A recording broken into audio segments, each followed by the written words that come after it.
ఈ మధ్యాహ్నం నేనిక్కడ ఉన్నందుకు చాలా సంతోషిస్తున్నాను. ఈ వైద్య కళాశాలలో విద్యార్థులుగా మీ యువతీ యువకులను స్వాగతిస్తున్నాము. మేమిక్కడ ప్రారంభించినప్పుడు మీకు తెలుసా, మాకు ఒక విద్యార్థి మాత్రమే ఉన్నారు. అలా అంచెలంచెలుగా ఎదుగుతూ ఈ రోజు చాలా మంది ఉన్నత స్థాయికి ఎదిగారు. నాకు వయసు అయిపోతోంది, కానీ ఈ రోజు మీ అందరితో నేనిక్కడ ఉండడం చాలా సంతోషంగా ఉంది. మరియు మీరందరూ గ్రాడ్యుయేట్స్ అయినప్పుడు కూడా నేనిక్కడే ఉండాలని ఆశిస్తున్నాను. అలాగే మీ యువతీ యువకులంతా బయటికి వెళ్ళాక భారతదేశం కోసం గర్వపడేలా గొప్ప పనులు చేస్తూ మీరు ఎక్కడున్నా వేలూరు ప్రతినిధులుగా ఉండాలని ఆశిస్తున్నాను.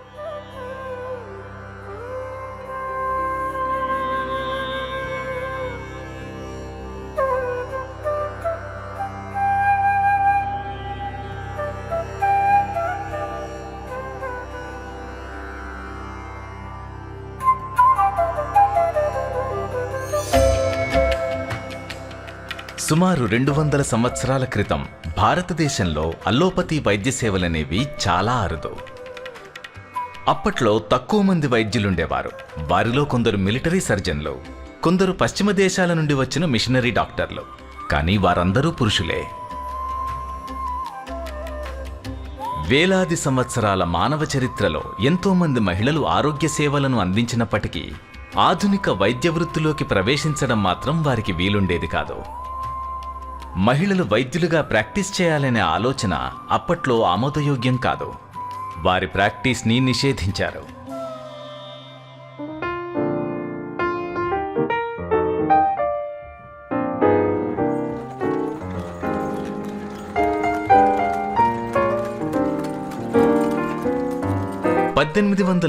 దశకం మధ్యలో చనిపోతున్న తన స్నేహితురాల్ని చూసి యునైటెడ్ స్టేట్స్లోని సిన్సినాటీలో ఎలిజబెత్ బ్లాక్వెల్ అనే ఒక యువ ఉపాధ్యాయురాలు సవాలుగా తీసుకుని మహిళలకు వైద్య విద్యనందించాలని బలంగా నిశ్చయించుకుంది. ఆమె కేవలం స్త్రీ అనే కారణంగా వైద్య పాఠశాలల నుండి అనేక తిరస్కరణలకు గురైంది. ఏదేమైనా ఆమె చిత్తశుద్ధి, పట్టుదల చివరికామెను జెనీవా మెడికల్ కాలేజ్కు నడిపించాయి. అక్కడ కొంతమంది అధ్యాపక సభ్యులు తీవ్రంగా తిరస్కరించినప్పటికీ ఆమెకు చోటు లభించింది. ఆమె తన చదువులో రాణించడం ద్వారా వైద్య వృత్తి పట్ల తన అంకితభావాన్ని ప్రదర్శిస్తూ 1849లో తన తరగతిలోనే అగ్రస్థానంలో నిలిచి యునైటెడ్ స్టేట్స్లోనే మొట్టమొదటి మహిళగా వైద్య పట్టాను సంపాదించి చరిత్ర సృష్టించింది.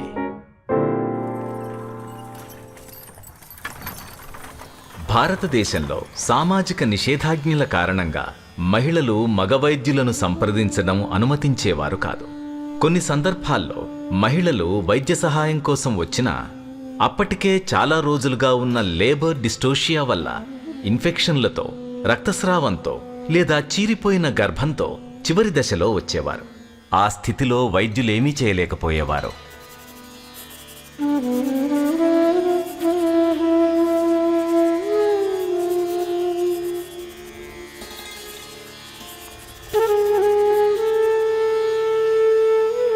ఇలాంటి కాలంలోనే ఐడా సోఫియా స్కటర్ ఈ భూమి మీద జన్మించింది. ఐడా ప్రపంచంలోనే మొట్టమొదటి వైద్య మిషనరీలలో ఒకరైన రెవరెండ్ డాక్టర్ జాన్ స్కటర్ ఎండి గారి మనవరాలు. డాక్టర్ జాన్ భార్య హ్యారియట్ స్కటర్. వారు 1819లో యునైటెడ్ స్టేట్స్ ఆఫ్ అమెరికాను వదిలి సిలోన్లో చాలా సంవత్సరాలు పనిచేశారు. తరువాత 1836లో వారి కుటుంబం దక్షిణ భారతదేశంలోని మద్రాస్ నగరానికి వచ్చింది. 1849లో వారి 7 కుమారులలో పెద్దవాడైన reverend Henry Martin Scudder Madras medical కాలేజ్లో తన వైద్య విద్యను అభ్యసించడం ప్రారంభించాడు. అతని వైద్య అధ్యయనాల తరువాత రెవరెండ్ డాక్టర్ హెన్రీ స్కటర్ తన సోదరులు విలియం మరియు జోసెఫ్ స్కడర్లతో కలిసి Arcot machine of the reformed church of అమెరికాను చారిత్రాత్మక నగరమైన ఆర్కాట్లో పాలార్ నది ఒడ్డున స్థాపించారు. నదీ పరివాహం మీదుగా రాణిపేట బ్రిటిష్ కంటోన్మెంట్ ఉండేది. అక్కడ 1866లో స్కడర్ మరో సోదరుడైన డాక్టర్ సైలస్ డానర్ స్కడర్ ఒకప్పుడు బ్రిటిష్ అశ్విక దళానికి చెందిన భవనాలలో ఆర్కాట్ మిషన్ యొక్క మొదటి ఆసుపత్రిని ప్రారంభించాడు. సైలస్ స్కడర్ ఆసుపత్రి చాలామంది మగరోగులను వేగంగా ఆకర్షించింది. కానీ సామాజిక నిషేధాల వల్ల చాలామంది మహిళలు స్త్రీ పురుషుల ఆసుపత్రి లేదా మగ వైద్యులుండే వాటికి దూరంగా ఉన్నారు. అతను భారతీయ మహిళలకు బర్త్ అసిస్టెంట్లుగా శిక్షణనివ్వడానికి గట్టి ప్రయత్నాలు చేశాడు. కానీ అతని ప్రయత్నాలేవి ఫలించకపోవడంతో పాటు తీవ్ర అనారోగ్యానికి గురవడంతో అతను అమెరికాకు తిరిగి వెళ్ళిపోయాడు. అక్కడ 44 సంవత్సరాల వయసులో అతను మరణించాడు. రాణిపేట హాస్పిటల్ సైలాస్ చిన్న తమ్ముడైన reverend doctor John Scudder's second ఆధ్వర్యంలోకి వచ్చింది. 1870 డిసెంబర్ 9న రాణిపేట మిషన్ కాంపౌండ్లో జాన్ స్కడర్ సెకండ్ అతని భార్య సోఫియా వెల్డ్ స్కడర్కు 6వ సంతానంగా ఆడపిల్ల జన్మించింది.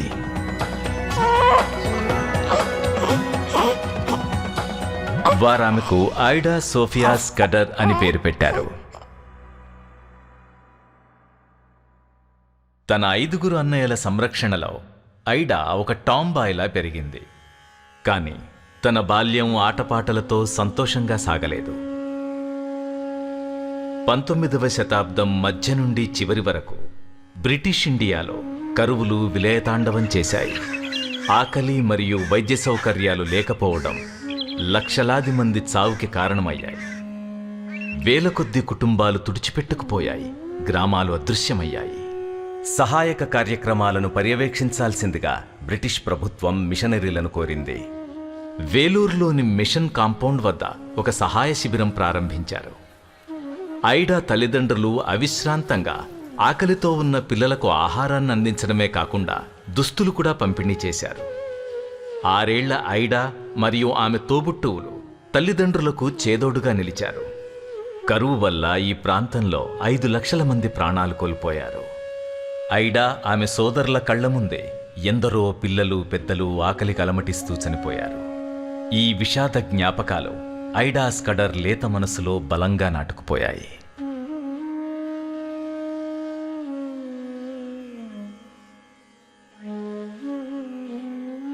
తరువాత స్కడర్ కుటుంబం సెలవుపై అమెరికాలో కొంత సమయం గడిపింది. తన తల్లిదండ్రులు తిరిగి భారతదేశానికి వచ్చినప్పుడు ఐడా నార్త్ ఫీల్డ్ సెమినరీ గర్ల్స్ స్కూల్లో ఉండాల్సి వచ్చింది. భారతదేశంలో తనకున్న చేదు జ్ఞాపకాల వల్ల ఆమె తల్లిదండ్రులు తనను విడిచిపెట్టి మళ్లీ ఆ కష్టతర బాధ్యతలకు వెళ్లడంపై ఆమెకు ఆగ్రహం కలిగింది. ఈ పరిస్థితుల వల్ల స్కూల్లో తిరుగుబాటు ధోరణితో కాస్త అల్లరిగా తన టీచర్స్తో తరచూ గొడవ పడేది. 20 ఏళ్ల వయసులో ఐడా తన జీవితం ఎలా ఉండాలో తనకంటూ సొంత ఆలోచనలుండేవి. ఇతర అమెరికన్ అమ్మాయిల్లానే తన జీవితాన్ని గడపాలని కోరుకునేది.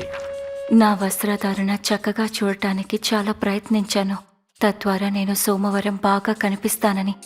కానీ ఆ విషయంలో నాకున్న దుస్తుల్ని ఘోరంగా ఉండటంతో నాకు బాగా కోపం కలిగింది.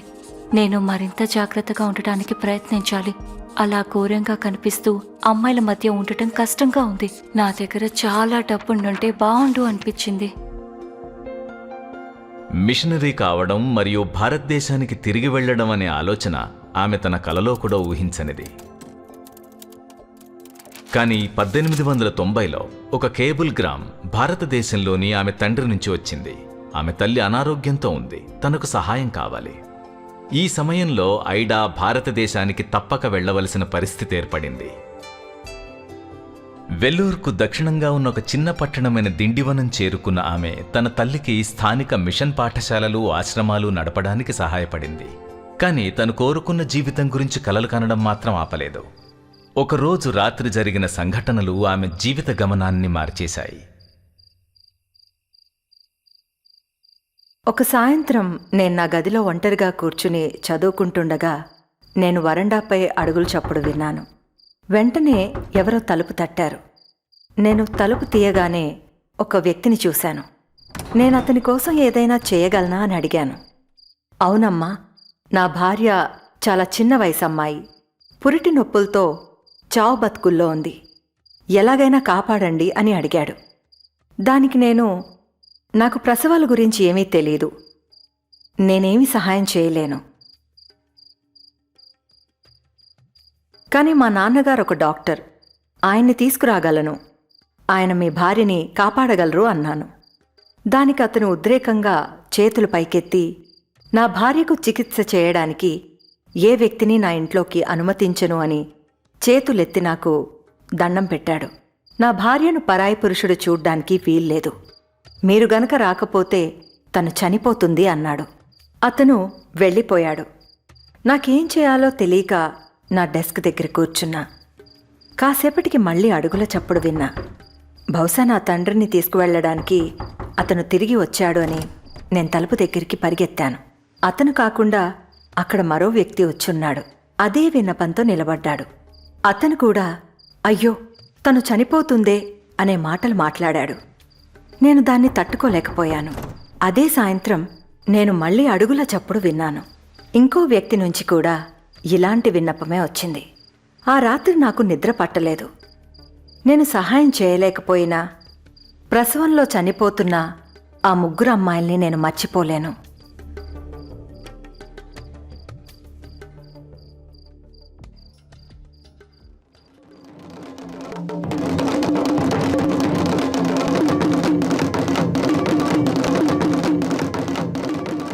మరుసటి రోజు ఉదయం అంత్యక్రియల ఊరేగింపులోని డప్పుల చప్పుడు ఐడా విన్నది.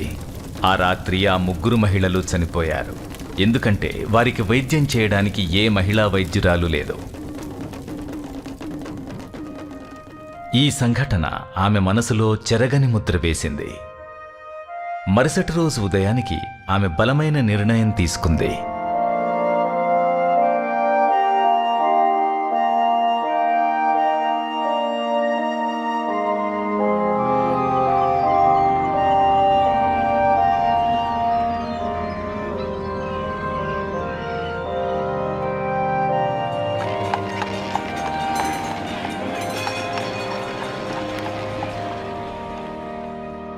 ఇరవై 24 సంవత్సరాల వయసులో ఐడా ఫిలడెల్ఫియాలోని ఉమెన్స్ మెడికల్ కాలేజ్ ఆఫ్ పెన్సిల్వేనియాలోకి ప్రవేశించింది.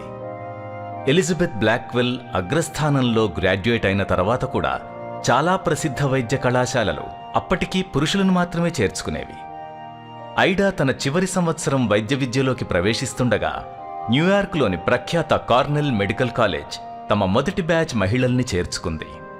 ఐడా మరియు ఆమె క్లాస్మేట్ నెల్ ఆ మొదటి కోఎడ్యుకేషనల్ బ్యాచ్లో చేరడానికి పెన్సిల్వేనియా నుండి న్యూయార్క్ వరకు 100 కిలోమీటర్ల సైక్లింగ్ చేశారు. తరువాత నెల్ ఐడా సోదరుణ్ణి వివాహం చేసుకుని 3 దశాబ్దాలకు పైగా దిండివనంలో డాక్టర్గా పనిచేసింది. 1899 చివరి నాటికి ఐడా తన వైద్య విద్యా పరీక్షలో ఉత్తీర్ణత సాధించి భారతదేశం వెళ్లడానికి సముద్రయానానికి సిద్ధమైంది. ఆమె ప్రయాణించడానికి కొన్ని వారాల ముందు భారతదేశం నుండి ఒక లేఖ వచ్చింది. డాక్టర్ లూయిసా హార్ట్ సూచనను స్వీకరిస్తూ వెల్లోర్లో మహిళలు మరియు పిల్లల కోసం ప్రత్యేకంగా ఆస్పత్రిని ఆమోదించినట్టుగా మిషన్ బోర్డ్ తెలియజేసింది.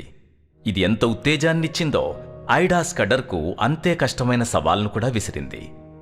బోర్డ్ ఆ భవన నిర్మాణానికి అవసరమైన $8,000 సేకరించే బాధ్యతను కొత్తగా చేరిన డాక్టర్ ఐడాకిచ్చింది. ఇది 1899లో చాలా పెద్ద మొత్తం. ఇది మహిళా మిషన్ బోర్డ్ ఇప్పటివరకు సేకరించిన దానికంటే చాలా ఎక్కువ.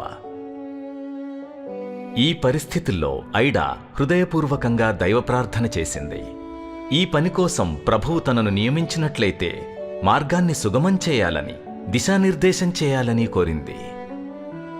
కొద్ది వారాల తరువాత ఐడా చర్చ్లో మహిళల్ని కలుసుకుని తన పరిస్థితి వివరించింది. సేకరించిందంతా కలిపి కొన్ని $100 మాత్రమే. ఆ పని పూర్తవడం అసాధ్యమనిపించింది. ప్రభువుకు వారి బాధను చెప్పుకున్న తరువాత ఐడా ఒక రిటైర్డ్ బ్యాంకర్ మరియు న్యూయార్క్లోని marble collision church సభ్యుడైన Robert shell అనే వ్యక్తిని కలుసుకుంది. ఇప్పట్లానే ఆమె భారతీయ మహిళల వాస్తవికతలను తెలియజేస్తూ చిన్న వయసులో భర్తలను పిల్లలను విడిచిపెట్టి చనిపోతున్న యువతుల గురించి చెప్పింది. 84 ఏళ్ల రాబర్ట్ షెల్ చాలా సంవత్సరాల క్రితం తన భార్య మరణించడం వల్ల ఇప్పటికీ తాననుభవిస్తున్న బాధను తలుచుకుని 29 ఏళ్ల ఐడాకు ఆమె అడిగిన దానికన్నా కొంచెం ఎక్కువగా $10,000 ఇచ్చారు. తన దివంగత భార్య మేరీ టేబర్ షెల్ జ్ఞాపకార్థం ఆసుపత్రి నిర్మించడానికి అవసరమైన పరికరాలను కూడా కొనుగోలు చేశాడు. ప్రభువు నిజంగా అన్నీ అందించాడు.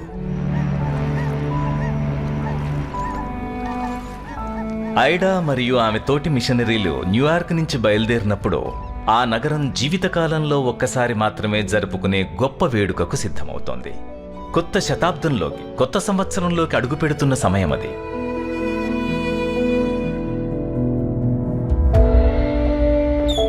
1900 సంవత్సరం జనవరి 1న ప్రపంచం ఒక కొత్త శతాబ్దంలోకి అడుగుపెడుతుండగా ఐడా మరియు ఆమె స్నేహితురాలు వెల్లోర్ ఫోర్ట్ టౌన్కి చేరుకున్నారు.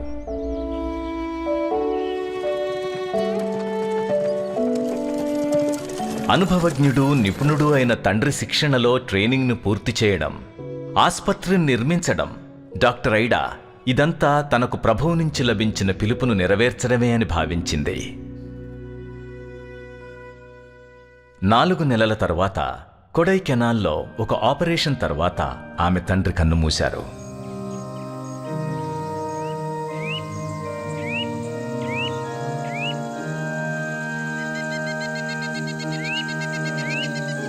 ఐడా లోటు తీరనిది.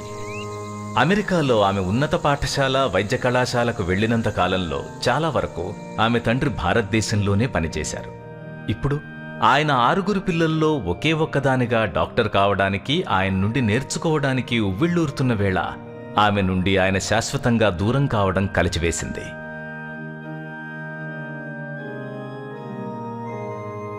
ఒక పక్క గురువు లేక, పరిమిత ప్రాక్టికల్ ట్రైనింగ్తో, ఇంకో పక్క ఆస్పత్రి లేక, కొంతకాలం పాటు ఆమె మళ్లీ స్టెథోస్కోప్ వేసుకోవడానికి కూడా వెనకడుగు వేసింది.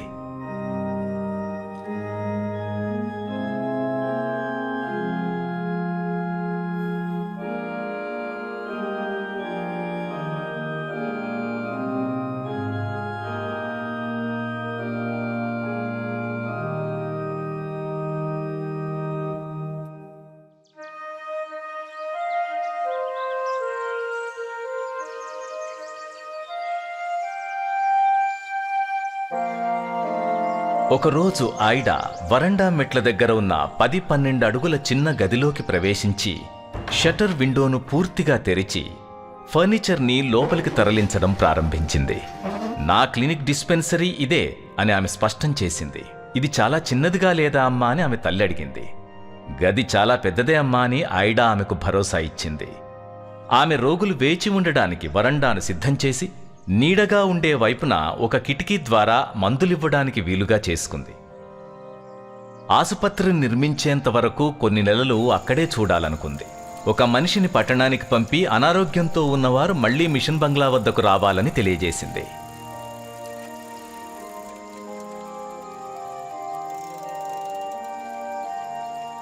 ఐడా చాలా సమయం వేచి చూసింది, కానీ ఎవరూ రాలేదు.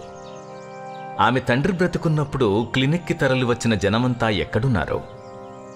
ఆమె ఒక మహిళ, ఒక స్త్రీ డాక్టర్ ఎలా అవుతుంది అనే భావనేమో. కొన్ని రోజుల తరువాత చివరికి ఒక జట్కా బండొచ్చింది. ఒక మహిళ కంటి ఇన్ఫెక్షన్తో దిగింది. ఐడా ఆమెకు జాగ్రత్తగా చికిత్స చేసింది. అంతే, విజయం వరించింది. ఈ వార్త చాలా చోట్ల వ్యాపించింది. క్రమంగా రోగులు పెద్ద సంఖ్యలో రావడం మొదలుపెట్టారు. పక్షం రోజులు గడిచే సమయానికి ఐడా ప్రతి ఉదయం క్లినిక్ తెరిచినప్పుడల్లా వరండాలో చిన్న చిన్న గుంపులుగా రోగులు కూర్చునేవారు. 1901 నాటికి ఐడా తీరిక లేకుండా పనిలో నిమగ్నమైంది. ఉదయం 8 గంటలకు ముందు జట్కా బండిలో రోగులను వాళ్ల ఇళ్లలోనే సందర్శించడం.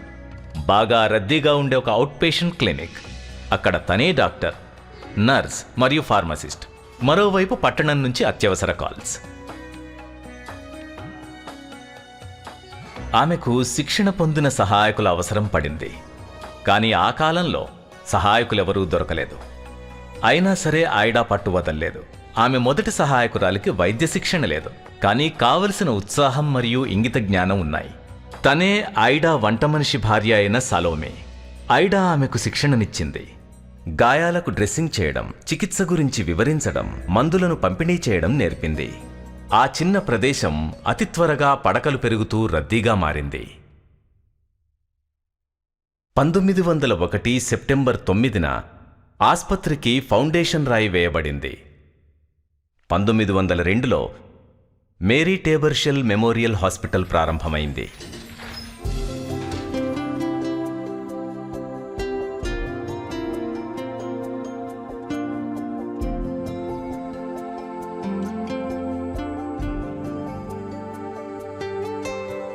అక్కడ ఏర్పాటు చేసిన తెల్లని స్ప్రింగ్ ఇనుపబెడ్లు మరియు మందపాటి పరుపులను చూసి నేల మీద మాత్రమే పడుకునే అలవాటున్న రోగులకు కాస్త ఇబ్బందిగానే ఉండేది. ఐడా చాలాసార్లు వార్డులకొచ్చి చూడగా రోగులు తమ బెడ్షీట్లు కప్పుకుని బెడ్ కింద పడుకోవడం కనిపించింది.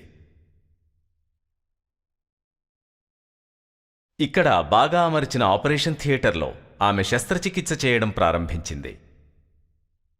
క్లోరోఫామ్ అనస్థీషియాను నిర్వహించడం సలోమి నేర్చుకుంది. తరువాత కొన్నేళ్లకు వచ్చిన వారిలో జ్ఞానాంబాల్ శిక్షణ పొందిన ఒక కాంపౌండర్. ఆమె ఐడాకు విశ్వసనీయ స్నేహితురాలిగా మరియు సహోద్యోగినిగా దాదాపు 50 ఏళ్లు పనిచేశారు. డాక్టర్ లూయిసా హార్ట్ మరియు శిక్షణ పొందిన నర్సు ఆమె సోదరి లిలియన్ హార్ట్ ఉన్నారు. ఆస్పత్రి నర్సింగ్ మరియు ఫార్మసీ అసిస్టెంట్లకు శిక్షణనివ్వడం ప్రారంభించింది. సీనియర్ నర్స్ అయిన డెలియా హౌటన్ 1909లో చేరినప్పుడు ఒక అధికారిక నర్సు శిక్షణా కార్యక్రమం ప్రారంభమైంది. డాక్టర్ ఐడా కూడా బోధనకు సహాయం చేశారు. హాస్పిటల్ తెరిచిన తర్వాత కొద్ది కాలంలోనే అనేక శస్త్రచికిత్సలు చేయడం జరిగింది. కానీ డాక్టర్ ఐడాకు మాత్రం సమాజానికి విస్తృతంగా సేవ చేయాల్సిన అవసరం చాలా ఉందని తెలుసు.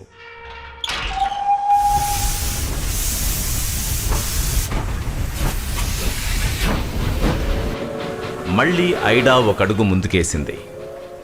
మొదట్లో జట్కా మరియు రైలు బండి ద్వారా అందుబాటులో ఉండే విధంగా క్లినిక్లను ప్రారంభించి ఆపై ఒక ఎద్దుబండిని డిస్పెన్సరీగా మార్చడం ద్వారా ఆమె మారుమూల గ్రామాలను సందర్శించే స్థాయి నుంచి వెల్లోర్ యొక్క మొట్టమొదటి మోటార్ వాహనం ప్యూజో కారులో వెళ్లే స్థాయికి చేరింది. అది ఆమెకు అమెరికా నుండి ఆమె స్నేహితుడు ఆస్పత్రికి విరాళంగా ఇచ్చాడు. మొదట్లో గ్రామ ప్రజలు ప్యూజో కార్ వారి ఊరివైపు వస్తోంటే దెయ్యం వస్తోంది దెయ్యం వస్తోంది అని పారిపోయేవారు.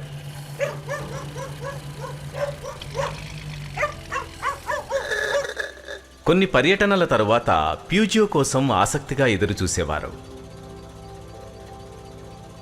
ప్యూజియో ఇంజిన్ రన్నింగ్లో ఉండగా డ్రైవర్ సీట్లో కూర్చున్న డాక్టర్ ఐడా ఒక రోగి దంతాలను బయటకు తీయడం ఒక అమెరికన్ సందర్శకుణ్ణి ఆకట్టుకుంది. మేం గనక ఇంజిన్ నాపితే మళ్లీ దాన్ని స్టార్ట్ చేయలేం అని డాక్టర్ ఐడా వివరించారు. ప్యూజియో తర్వాత ఒక 5 ప్రయాణికులు ప్రయాణించే కారు వచ్చింది. అందులోనే సర్దుకుని 10 మందితో పాటు మెడిసిన్ బాక్సులు, పౌడర్ బ్యాగ్లు, స్టెరాయిల్ డ్రెస్సింగ్లు మరియు కొన్ని పరికరాలు తీసుకెళ్లేవారు. హాస్పిటల్లో మాదిరిగా రోడ్ సైడ్ క్లినిక్లో కూడా డాక్టర్ ఐడా తక్షణమే పరిష్కరించాల్సిన ఎన్నో వైద్యపరమైన సమస్యలు ఎదుర్కొంది. ఒకనాడు ఆమె ఒక ఎద్దుల బండిని చూసింది. దాని పక్కనే ఒక మహిళ సాధారణ ప్రసవం కోసం ఇబ్బంది పడుతూ కనిపించింది. సరైన చికిత్స లేకపోవడం వల్ల ఆ మహిళ ఆరోగ్యం క్షీణించింది.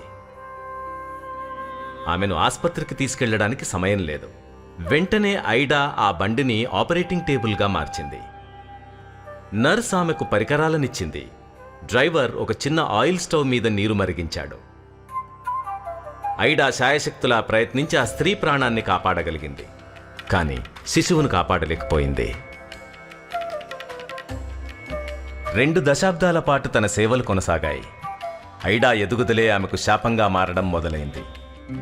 రోజువారీ క్లినిక్లో 100కు పైగా అవుట్ పేషెంట్లు, రోడ్ సైడ్ క్లినిక్లలో ప్రతివారం కొన్ని 100 మంది రోగులు, రోజువారీ ఆపరేటింగ్ జాబితాలు, వార్డులు పూర్తిగా నిండిపోయాయి. పగలు రాత్రి అనే తేడా లేకుండా వచ్చే డెలివరీలు, ఇలా ఎన్నో సమస్యలు. దాంతోపాటు ఆమె వైద్య సహోద్యోగి లూయిసా హార్ట్ ఉద్యోగరీత్యా మరొక హాస్పిటల్కి వెళ్ళినప్పుడు ఐడా ఆమె స్నేహితులు ఆందోళన చెందారు. జోసెఫిన్ హాప్కిన్స్ ఇలా రాశారు: ఇది చాలా అతిగా అనిపిస్తోంది. మీరు మీ భుజాల మీద చాలా పెద్ద భారాలు వేసుకున్నారు. హార్డ్ వర్క్ మాత్రమే కాదు, ఒత్తిడి మరియు బాధ్యత కూడా. మీకేమవుతుందోనని నేను భయపడుతున్నాను. కానీ ఐడా ఆమె అందుకున్న పిలుపును ఎన్నడూ విస్మరించలేదు. షెల్ ఆసుపత్రికి వచ్చి తమకు సహాయం చేయమని వేలాది మంది కన్నీళ్లతో వేడుకుంటున్నారు. కానీ వారికి సహాయం చేయడానికి మాకు సమయం లేక, వారికి మా ముఖాలను చూపించలేక మా హృదయాలు వేదనతో రోధిస్తున్నాయి. హోంలో సహాయకుల కొరత ఉండడం వల్ల మేము నిస్సహాయ స్థితిలో ఉండిపోయి మా మొహాలు దాచుకునే పరిస్థితి వచ్చింది. డాక్టర్ ఐడా ఒంటరి పోరాటం సరిపోలేదు. భారతదేశ ప్రజల అవసరాలు, మరీ ముఖ్యంగా భారతీయ మహిళల అవసరాలు తీర్చడమే ముఖ్య బాధ్యతగా ఆమె మొదలుపెట్టింది. ఇప్పుడు డాక్టర్ ఐడా అలసిపోయింది. ఆమె స్నేహితులు భయపడినట్లే ఆమె ఆరోగ్యం పాడైంది. కొడైకెనాల్లోని ఒక ప్రత్యేక బంగ్లాకు ఆమెను 3 నెలల చికిత్స కోసం, విశ్రాంతి కోసం పంపారు. 7,000 అడుగుల ఎత్తులో ఉన్న కొడైకెనాల్ను 1845లో అమెరికన్ మిషనరీలు ఒక హిల్ స్టేషన్గా ఏర్పాటు చేశారు. అధిక ఉష్ణోగ్రతలు మరియు ఉష్ణమండల వ్యాధుల నుంచి ఆశ్రయం కోసం ఏర్పడింది ఈ హిల్ స్టేషన్. అక్కడ వేలాది అడుగుల ఎత్తులో నిశ్శబ్ద లోయపైన ఆమె తన వైఫల్యాలు, పని ఒత్తిడి మరియు పరిష్కారం కాని అనేక విషయాలు చేసిన గాయాల నుండి కోలుకుంది. ఇక్కడే డాక్టర్ ఐడా తన ధ్యానం ద్వారా, ప్రార్థన ద్వారా ప్రశాంతతలో సరికొత్త ప్రేరణ పొందారు.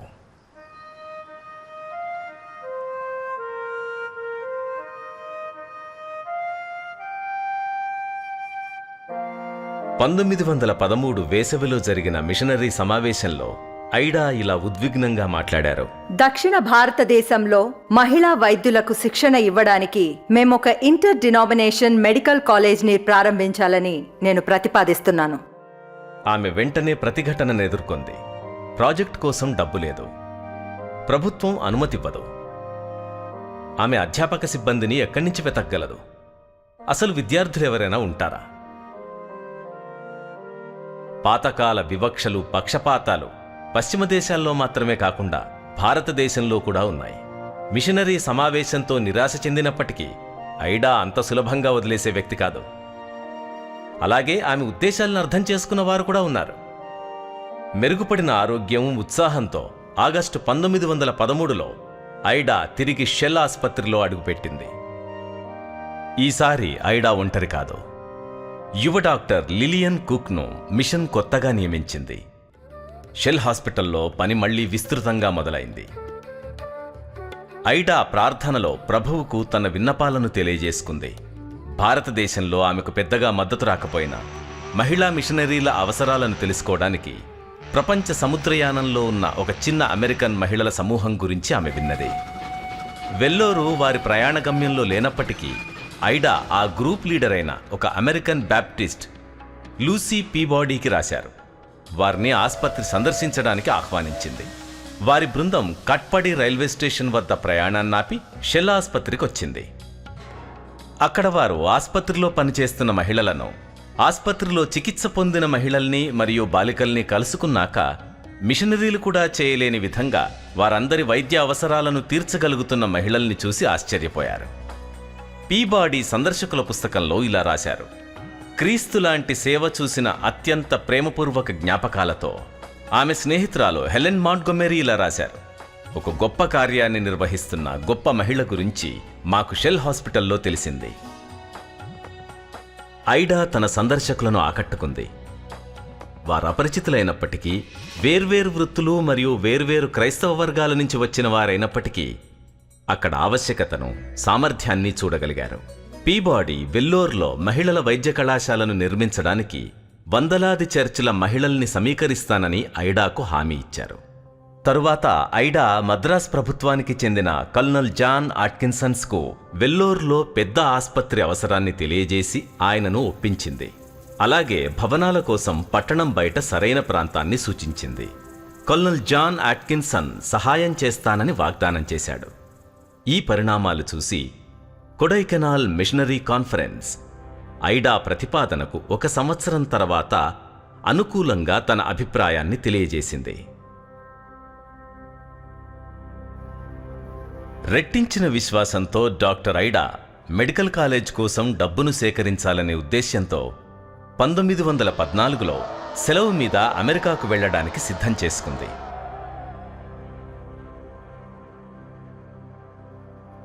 భారతీయ మహిళల అవసరాలను అమెరికన్లకు తెలియజేయాలనే ఆలోచనపైనే ఆమె మనసు నిమగ్నమై ఉండేది.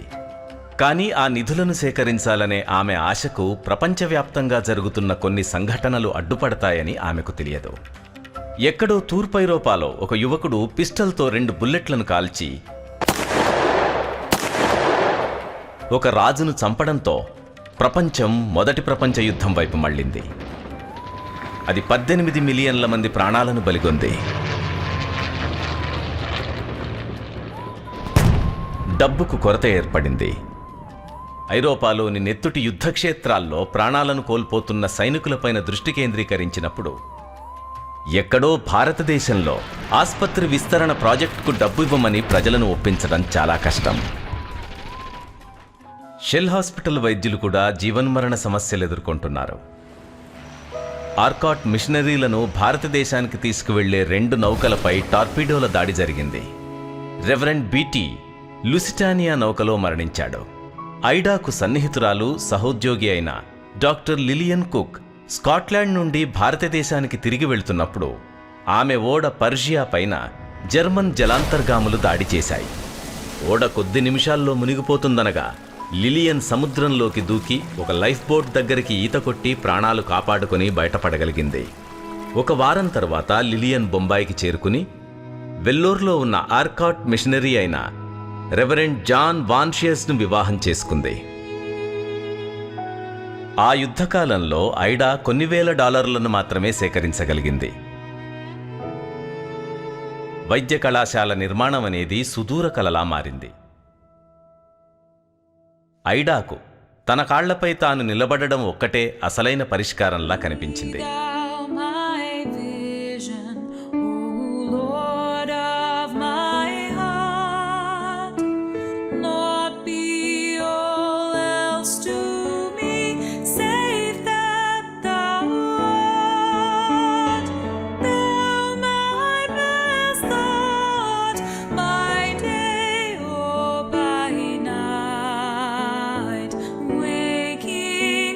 నిధులు సంపాదించే దారులన్నీ మూతపడ్డాయనిపించినప్పుడు మరొక ఆశాకిరణం కనిపించింది. ప్రపంచంలోనే అత్యంత ధనవంతుడి భార్య లారా స్పెల్మాన్ రాకెఫెల్లర్ ఆమె వీలునామాలో మహిళల మిషన్ల కోసం ఉపయోగించేందుకు లూసీ పీబాడీ పేరిట $2 లక్షల వదిలి వెళ్ళింది. అందులో నుంచి వెల్లోర్లోని ఐడా స్కడర్ మెడికల్ కాలేజ్ కోసం పీబాడీ $50,000 కేటాయించింది. ఆ డబ్బు ఐడాకు కొత్త సమస్యలను తెచ్చిపెట్టింది. మహిళల మెడికల్ కాలేజ్ వెల్లోర్ అనే చిన్న పట్టణంలోనే ఎందుకుండాలన్నారు కొందరు. దానికి బదులుగా దాన్ని ప్రెసిడెన్సీ రాజధాని నగరమైన మద్రాసులోనే రాబోయే ఆర్ట్స్ కాలేజ్ పక్కన నిర్మించొచ్చని కొన్ని మిషన్ బోర్డులు తెలిపాయి. కానీ మహిళా వైద్య కళాశాలకు సాధారణ కళాశాల భవనాల కంటే ఎక్కువ స్థలం అవసరం. అప్పుడే ఎక్కువ మందికి చికిత్సనందించడం వీలవుతుంది. Madras presidency governor baron Pentland షెల్ ఆస్పత్రిని పరిశీలించడానికొచ్చి అక్కడ పరిస్థితులను చూసి సంతృప్తి చెందాడు. వైద్య కళాశాల వెల్లోర్లోనే ఉండాలని ప్రభుత్వం నిర్ణయించింది. వారికి భూమిని కొనుగోలు చేయడానికి అనుమతి కూడా ఇచ్చింది. 1917 జూన్లో వెల్లోర్ జైల్ సమీపంలో భూమిని కొనుగోలు చేయడం కోసం లూసీ పీబాడీ $10,000 బదిలీ చేశారు. డాక్టర్ ఐడా వైద్య కళాశాల మీద దృష్టిని పెట్టినప్పటి నుండి 4 ఏళ్ల తరువాత తన కల నిజం కావడానికి అన్ని దారులు తెరుచుకున్నాయి. భారతీయ వైద్య సేవకు చెందిన కల్నల్ రెజినాల్డ్ బ్రైసన్ ప్రతిపాదిత ప్రదేశాన్ని చూడడానికి చాలా ఉత్సాహంగా వచ్చారు. ఐడా భవనాలు కట్టబోయే సైట్లను చూపించింది. ఇక్కడ ఆస్పత్రి ఉంటుంది, ఇక్కడ విద్యార్థి హాస్టల్ ఉంటుంది అంటూ అన్నీ వివరించింది. మైదానంలో కల్నల్ బ్రైసన్ ఎండిపోయిన గడ్డి భూమిని మాత్రమే చూడగలిగాడు. కానీ తన ఎదురుగా చాలా ఉత్సాహం, విజన్ మరియు సంకల్పం ఉన్న ఒక స్త్రీని కూడా చూశాడు. అన్నింటికన్నా ఒక విజన్ మరియు గొప్ప సంకల్పమే మన కలల్ని నిజం చేస్తాయి. ఐడా 1 ఏడాదిలోనే మెడికల్ కాలేజీను ప్రారంభించగలదా అని ప్రభుత్వం అడిగింది. ప్రపంచ యుద్ధం ఇంకా ఆగకపోవడంతో వైద్యుల కొరత ఉంది. వాస్తవానికి ఆమె చేయగలదు, కానీ హాస్టల్స్ లేవు, భవనాలు లేవు, అధ్యాపకులు లేరు, విద్యార్థులు లేరు. మెడికల్ కళాశాల యొక్క తాత్కాలిక కమిటీ వేగంగా పనిచేసింది. డాక్టర్ ఐడా స్కడర్ ప్రిన్సిపాల్గా నియమితులయ్యారు. 2వ అధ్యాపక సభ్యురాలు డాక్టర్ మెక్ఫెయిల్ను దక్షిణ భారతదేశంలోని మరో మిషన్ ఆస్పత్రి నుంచి పిలిపించారు. ప్రయోగశాలల సంగతేమిటి? వారు స్థానిక ఊరీస్ కాలేజీలో ప్రయోగశాలలను అద్దెకు తీసుకోగలరా? కళాశాల తరగతులు ప్రారంభించడానికి ముందు బాలికలు ఉదయాన్నే ప్రయోగశాలలను ఉపయోగించగలరు.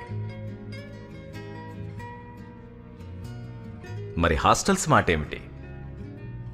వూరీస్ కాలేజ్ దగ్గర రోడ్లోని 2 బంగ్లాలు ఖాళీగా ఉన్నాయి.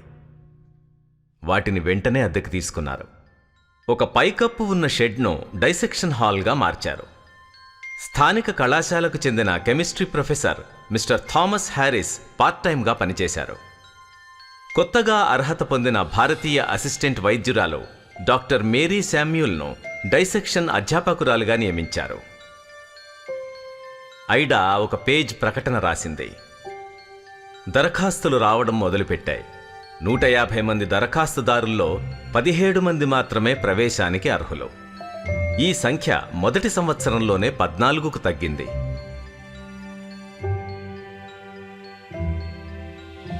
1918 ఆగస్టు 12న Madras governor baron Pentland missionary medical స్కూల్ను మహిళల కోసం ప్రారంభించి ఎల్ఎంపీ సబ్ అసిస్టెంట్ సర్జన్స్ కోర్సును అందించారు.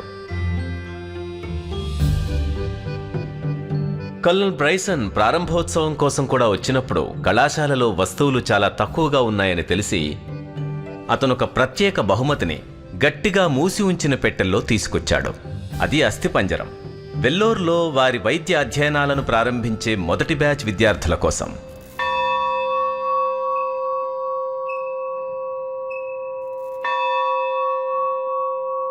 డాక్టర్ ఐడా విద్యార్థులకు స్వాగతం పలికిన విధానం ఆమె అందించిన విద్యకు ప్రతీక. అది హృదయాన్ని, మనస్సును, ఆత్మను ఆకట్టుకుంది. మేము ఎదుర్కోబోతున్న ఈ కొత్త విద్యా సంవత్సరాన్ని జీవితంలో ఒక గొప్ప లక్ష్యం మరియు ఉత్సాహపూరితమైన ఉద్దేశంతో ఉన్న మీలాంటి మహిళలను మా మధ్య స్వాగతిస్తున్నందుకు మేము సంతోషిస్తున్నాము. మీరిక్కడ వెల్లూరులో ఉన్నన్నాళ్ళు మీ జీవితంపై అలాగే సేవపై కొత్త దృక్పథం కలుగుతుంది. మనలో ప్రతి ఒక్కరం ఎంతో బాధ్యతతో మన సేవలను నిర్వర్తించాలి. ఈ రోజు నుండి మీరు పిల్లలు కాకుండా యువతులుగా ఉండి స్వయం శక్తితో ఎదగగలిగే నమ్మకం, ధైర్యం కలిగి ఉండాలి. భారతదేశానికి ఇనుప స్తంభాలుగా నిలబడబోయే ఉత్సాహం మరియు బలమైన, స్వచ్ఛమైన యువతులుగా. అదెలా అంటే ఆ యువ వైద్యురాలు వేలూరు నుండి వచ్చింది. అవును, ఆమెను నియమించండి. ఆమె నమ్మదగినటువంటిది. మీరామెను తీసుకోవడానికి మించిన మంచి పని మరొకటి ఉండదు అనే విధంగా మీలో ప్రతి ఒక్కరూ మంచి పేరుని, నమ్మకాన్ని సొంతం చేసుకోవాలి అని ఆవిడ యువతులను ప్రేరేపించింది. కమలా ఇజ్రాయెల్ 1919 రెండవ బ్యాచ్ విద్యార్థిని. ఆమె తన ప్రారంభపు రోజులను గుర్తు చేసుకుంది. మేము చిన్నవాళ్లం, మాకు సిగ్గెక్కువ. అయినప్పటికీ మా మీద డాక్టర్ స్కడర్ బలమైన విశ్వాసం కలిగున్నారు. మా ప్రీ క్లినికల్ సంవత్సరాల్లో ఆమె అనాటమీ, కెమిస్ట్రీ మరియు సైకాలజీ టీచర్గా ఉన్నారు. తరువాత ఆమె శస్త్రచికిత్స, గైనకాలజీ, వైద్య న్యాయశాస్త్రం, అనాటమీ కూడా నేర్పింది. డాక్టర్ స్కడర్ ఒక అద్భుతమైన ఉపాధ్యాయురాలు. అస్థిపంజరానికి ఎరుపు, నీలం మరియు పసుపు టేపులను అంటించడంతో నాళాలు మరియు నరాల చిత్రాల కోర్సులను సులభంగా గుర్తుపెట్టుకోవడానికి సహాయపడ్డాయి. తెలుపు టేపులు కండరాలను సూచిస్తాయి. అలానే కండరాల చర్యలను చూపించడానికి కూడా లాగవచ్చు. మేము మా తలగడ కింద ఎముకలతో నిద్రపోయేవాళ్లం. వాటిని స్టడీ చేయడం కోసం దిండు కింద నుండి రాత్రిపూట దొంగిలించేవాళ్లం. ఆమె ఉదయాన్నే తరగతికి రావడానికి ముందే ఉదయం కొన్ని రౌండ్లు వేసేది. అలానే రాత్రి రౌండ్లు 10 గంటలకు జరిగేవి. అప్పుడు ఆమె రాత్రి 12 వరకు తన డెస్క్ వద్ద పనిచేసేది. మా పాఠశాల జీవితమంతా మేము ఆమెకు ప్రియమైన కుమార్తెలం. వారి దగ్గరున్న ఒకే ఒక్క అస్థిపంజరంతో, కేవలం కొన్ని పుస్తకాలతో ఈ అమ్మాయిలు ఎలా రాణించగలరు అని ఇండియన్ మెడికల్ సర్వీస్ ప్రారంభోత్సవంలో తన ప్రసంగంలో కల్నల్ బ్రైసన్ విద్యార్థులను హెచ్చరించారు. ఒక తీవ్రమైన, క్లిష్టమైన పరీక్ష బోర్డుంది. చాలా కఠినమైనది మరియు ఖచ్చితంగా న్యాయమైనది. అర్హత కలిగిన వైద్య అభ్యాసకుడికి కనిష్టంగా నిర్దేశించిన ప్రామాణికమది. దాని నుండి వెనుకడుగు వేయడానికి అనుమతి కూడా లేదు. మీ చేతుల్లోనే మీ మాతృ సంస్థ యొక్క ఖ్యాతి ఆధారపడి ఉంది. 1918 యొక్క మొదటి బ్యాచ్లోని 14 మంది బాలికలు వారి పరీక్షల కోసం మద్రాస్ వరకు భయంగా వెళ్లారు. ఆ సంవత్సరం ఎల్ఎంపీ పాఠశాలల సగటు ఉత్తీర్ణత శాతం 34. మరి వాస్తవికంగా ఎంత ఉత్తీర్ణతను సాధిస్తారు? ఇది కల్నల్ బ్రైసన్ పరీక్షలు ఎంత కష్టతరంగా ఉంటాయో ఒక సంవత్సరం ముందే వారికి చేసిన హెచ్చరిక. ఆ తర్వాత డాక్టర్ ఐడాకు ఉత్తీర్ణతకు సంబంధించిన వివరాలతో ఒక నోట్ పంపించారు. మీ ఫలితాలను మీకు ఎప్పుడు పంపుతారో నాకు తెలియదు. కాబట్టి నేనే ముందుగా ఈ ఉత్తరం రాస్తున్నాను. మీ 14 మంది అమ్మాయిలు పాస్ అయ్యారు. నేను చాలా సంతోషిస్తున్నాను. మీ భవదీయుడు బ్రైసన్. ఐడా విద్యార్థినులు మద్రాస్ ప్రెసిడెన్సీలోని ఎల్ఎంపి పాఠశాలల రికార్డులను అధిగమించారు.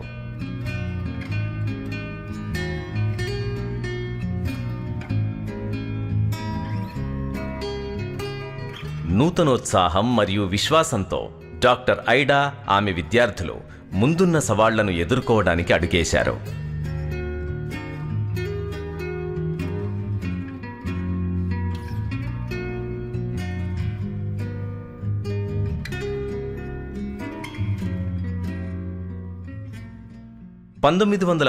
నాటికి ఇన్ఫ్లుయెన్జా మహమ్మారి వెల్లోర్కు చేరుకుంది. చాలామంది రోగులు మరియు సిబ్బంది షెల్ ఆస్పత్రిలో ఫ్లూ వల్ల చనిపోయారు.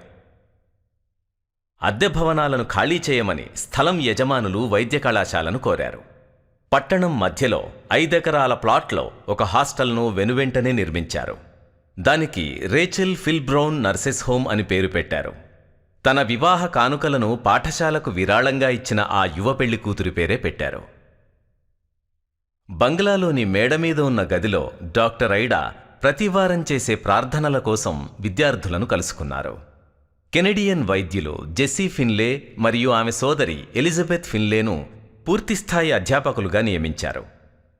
వైద్య కళాశాలలో తరగతి గదులు లేదా అసెంబ్లీ హాల్ లేదా బోధనా ఆసుపత్రి కూడా లేవు.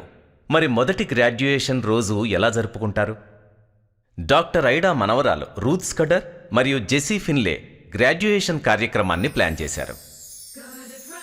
కళాశాల రంగులుగా వెండి మరియు నీలం ఎంపిక చేయబడ్డాయి. ఆ రంగులతో పాటు కళాశాల పాటను అధ్యాపక సభ్యురాలు జెస్సీ ఫిన్లే రాశారు.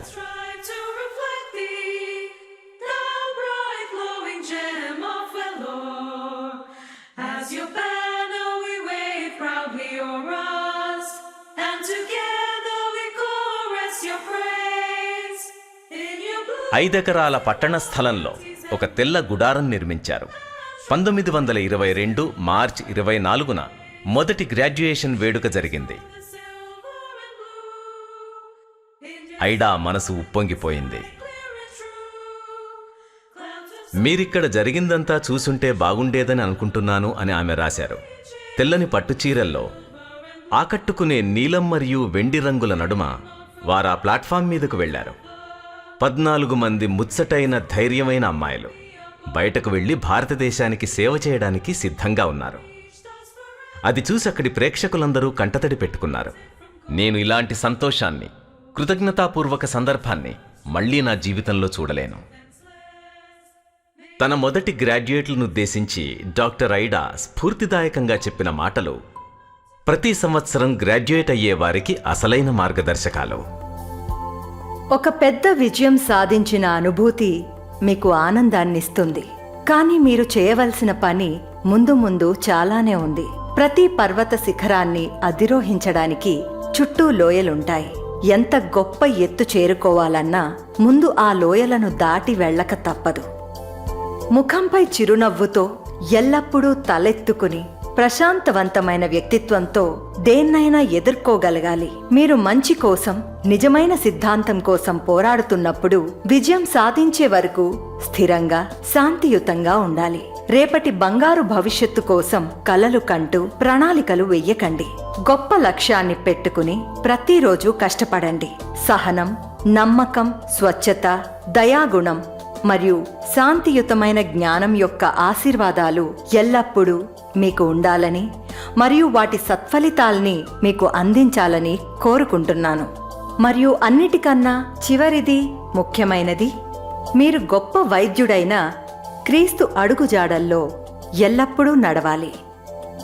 భవిష్యత్తులో మనమంతా కలిసి ప్రపంచంలో భారతదేశం ఒక గొప్ప దేశంగా ఎదగడానికి, గొప్ప స్థాయికి చేరుకోవడానికి సహాయపడాలి.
Yo por